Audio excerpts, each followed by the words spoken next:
it up for Angel Jackson from the owner.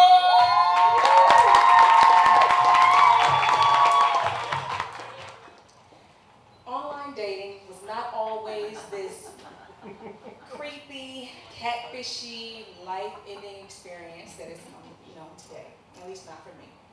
At one point, online dating was a way for this young college student with a full-time job, who was also an introvert, to find love. And so, I wasn't just looking for anybody. I was looking for somebody, my king. And being from a small town in Georgia like I was, where separately equal was still a thing.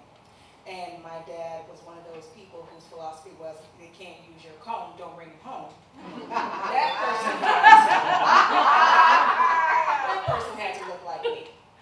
So one semester, I decided to take part of my student loan refund check, you know how we do, and buy myself a computer.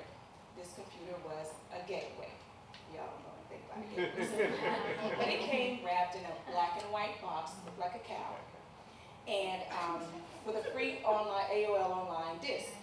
And so when I was able to kick my roommate off the phone line, I would just hop on my AOL online disk and get in a chat room.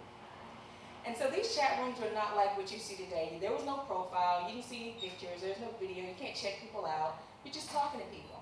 And people would make up these names of rooms. And so I would find ones that would say Black and Beautiful, or Black in Georgia, or something like that, because I'm looking for my king.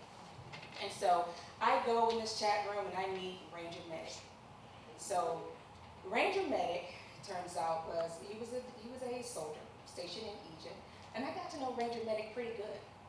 And we would talk off and on, online, and I found out we liked a lot of the same music and movies, and really sweet guy. And one day he was just joking around, and he goes, it'd be really nice if we met. And I'm joking back, oh yeah, that would be real cool. Oh no, remember back then they didn't kill people. So I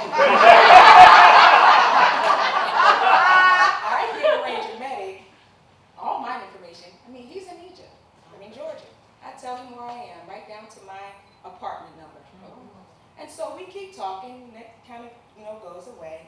And we keep talking and get offline. About an hour after I get offline, I hear a knock at the door.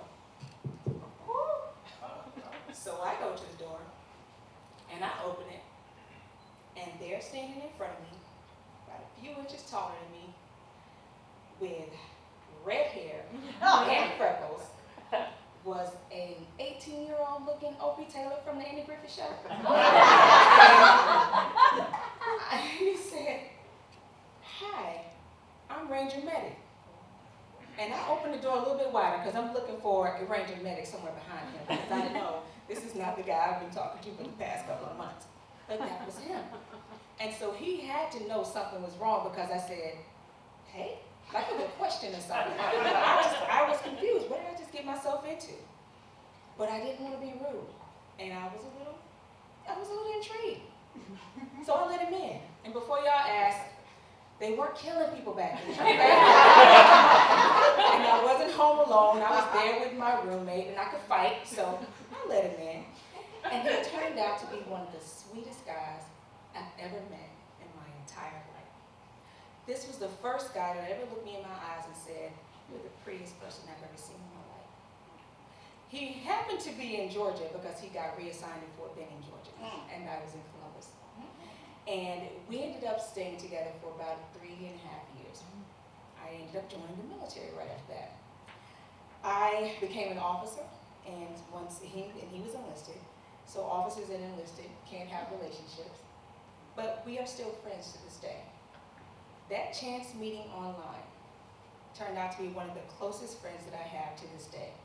Now, I wouldn't do that crap today. I would not meet anybody online and letting them in my house. But that online meeting turned out to be the sweetest guy that I've ever met.